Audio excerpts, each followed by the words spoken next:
నమస్కారం. చంద్రబాబు నాయుడు గారు, మన వాళ్ళు they briefed me, I'm with you, don't bother అనేది ఒక ఇంటర్నేషనల్ ఫేమస్ అయిపోయింది గత ఏడాదిన్నర కాలంగా. సరే, ఈ కేసులో పలు మలుపులు తిరిగిన తర్వాత రీసెంట్గా నిన్నగాక మొన్న సుప్రీంకోర్టు వాళ్ళు ఆళ్ల రామకృష్ణారెడ్డి గారు వేసిన కేసుని స్వీకరించి మీకు తెలంగాణ ప్రభుత్వానికి నోటీసులు జారీ చేయడం అన్నది అందరికీ తెలిసిన విషయమే. ఒక సాధారణ పౌరుడిగా మీకు ఒక విజ్ఞప్తి ఏమిటంటే, మీరు ఎప్పుడు నేను నిప్పులాగా బతికాను, నేను నిప్పుని, నన్ను ఎవరు తాకలేరు, నా పుస్తకం నా జీవితం తెరిచిన పుస్తకం అంటూ అడిగినా అడగకపోయినా పదే పదే పదే పదే చెప్తూ ఉంటారు కదా. మీరు ఇంతకు నిప్పు అని మీకు మీరు ఎలా చెప్పుకుంటున్నారో అసలు ఇంతవరకు ఒక్కటి కూడా మీరు ఒక ఎగ్జాంపుల్గా మీరు చూపించలేదు. కాబట్టి మీ మీద ఇప్పటి వరకు వేసిన కేసుల్లో ఆల్మోస్ట్ అన్నింట్లోనూ స్టేలు విధించడమో లేదంటే ఏదో ఒక సాంకేతిక కారణాలను చూసి కేసుని కొట్టేయించుకోవడం జరిగిందే తప్ప, విచారణ అనేది జరిగి విచారణలో మీరు నిర్దోషిగా భావించడం లేదంటే నిర్దోషిగా తేల్చడం అనేది ఇంతవరకు జరిగినట్టు నాకైతే తెలియదు.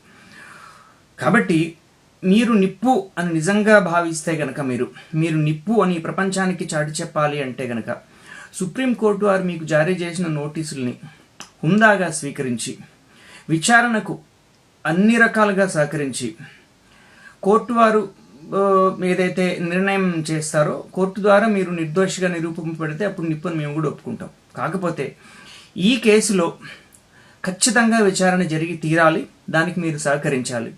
అంతేగాని మొన్న హైకోర్టులో ఇదే విషయమే జరిగిన విచారణ సందర్భంగా మీరు చేసిన వాదన చూస్తే చాలా అభ్యంతరకరంగా, అసహ్యంగా, చాలా ఇట్ ఈస్ వెరీ అన్ఫార్చునేట్. ఏమంటారు సార్ మీరు? అసలు ఆ ఫోన్లో ఆడియోలో వినిపించిన వాయిస్ మన వాళ్ళు దే బ్రీఫ్డ్ మీ అనేది మీ వాయిసా కాదా, మీ గొంతా కాదా అనేది మీరు చెప్పడంలా. మీ గొంతు కాకపోతే మీ గొంతు కాదు అని చెప్పండి. మీరు మాట్లాడినప్పుడు మీకు ఎందుకు సార్ భయం? అది ఫోరెన్సిక్ ల్యాబ్లో టెస్ట్ చేస్తే మీదో కాదో తేలిపోతుంది. మీది కాదు అన్నప్పుడు మీరు ఎందుకు భయపడుతున్నారు? ఛాలెంజ్ చేయండి, ఇది నా గొంతు కాదు, విచారించి కావాలంటే మీరు ఫోరెన్సిక్ టెస్ట్ చేయండి, తేల్చేయండి అని చెప్పండి. అంతేగాని మీరు హైకోర్టులో ఏమన్నారు విచారణ సందర్భంగా? ఓటు వేయడము అనేది రాజ్యాంగపరమైనటువంటి ఒక బాధ్యతే తప్ప అది విధి నిర్వహణ కాదు.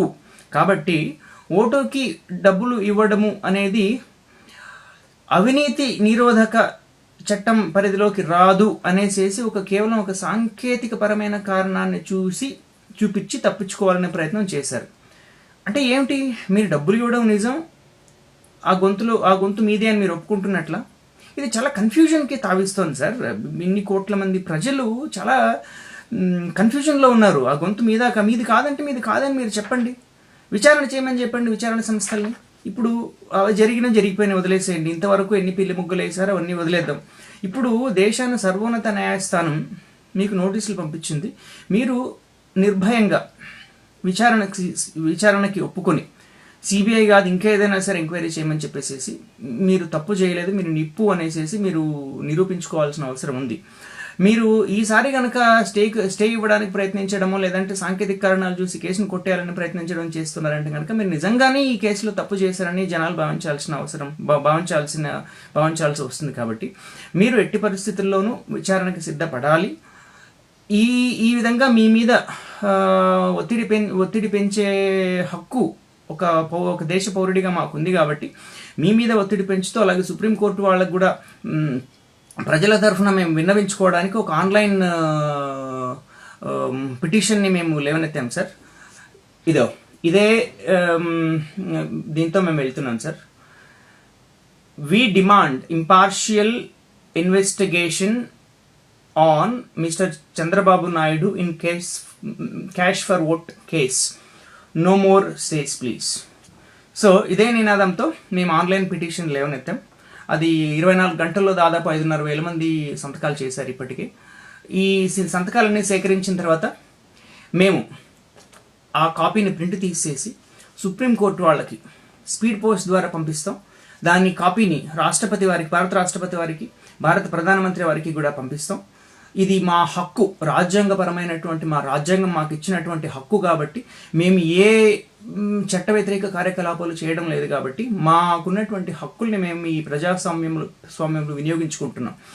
దీన్ని చూసి ఐ డోంట్ నో, మరి వాళ్ళు ఎవరో తెలియదు, కానీ మా మిత్రులు చెప్పింది ఏంటంటే ఫేస్బుక్లో అవాకులు పేలుతున్నారట. మరి టీడీపీ మద్దతుదారులో మరి ఎవరో మీ అభిమానులో తెలియదు, కానీ మీ వాడిని అంతు చూస్తాం, వాడు ఏమనుకుంటున్నాడు అది ఇది అంటున్నారంట. సరే, అవన్నీ జనరల్గా జరిగేవి కాబట్టి నేను వాటిని సీరియస్గా తీసుకోవడం లేదు. కానీ ఒకవేళ నాకు లేదంటే ఈ పిటిషన్కి ఈ ఉద్యమానికి మద్దతు ఇస్తున్న వాళ్ళకి ఏమైనా జరిగితే కనుక దాన్ని పూర్తిగా మీరే బాధ్యత వహించాల్సి ఉంటుంది. కాబట్టి మేము రాజ్యాంగబద్ధమైనటువంటి హక్కును మేము ఉపయోగించుకుంటున్నప్పుడు దాన్ని వ్యతిరేకించి మేము అంతు చేలుస్తామని చెప్పడం భావ్యం కాదు. కాబట్టి మీరు ఎలాగూ రోడ్ల మీద ఉద్యమాలు చేసే ఉద్యమకారులని, రాజకీయ పార్టీల వాళ్ళని, ప్రజా సంఘాల వాళ్ళని మీరు శాంతి భద్రతలకు వ్యతిరేకం, శాంతి భద్రతలు దెబ్బతింటాయనే ఉద్దేశంతో కర్కశంగా అణిచివేస్తున్నారు. కనీసం ఆన్లైన్లో కూడా మా వాణిని వినిపించుకోవద్దంటే ఎలా సార్?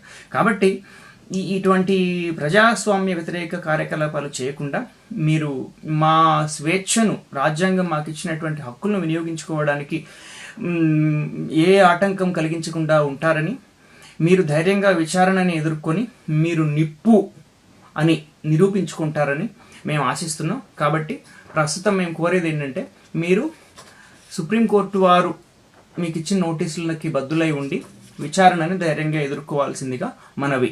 మీరు నిప్పు అని నిరూపించుకుంటారని ఆశిస్తున్నాం. జై హింద్. హాయ్ ఫ్రెండ్స్, మా టుడే టుమారో యూట్యూబ్ ఛానల్ చూసినందుకు చాలా సంతోషం. మీకు నచ్చితే లైక్ చేయండి, సబ్స్క్రైబ్ చేయండి, నచ్చకపోతే కామెంట్ చేయండి.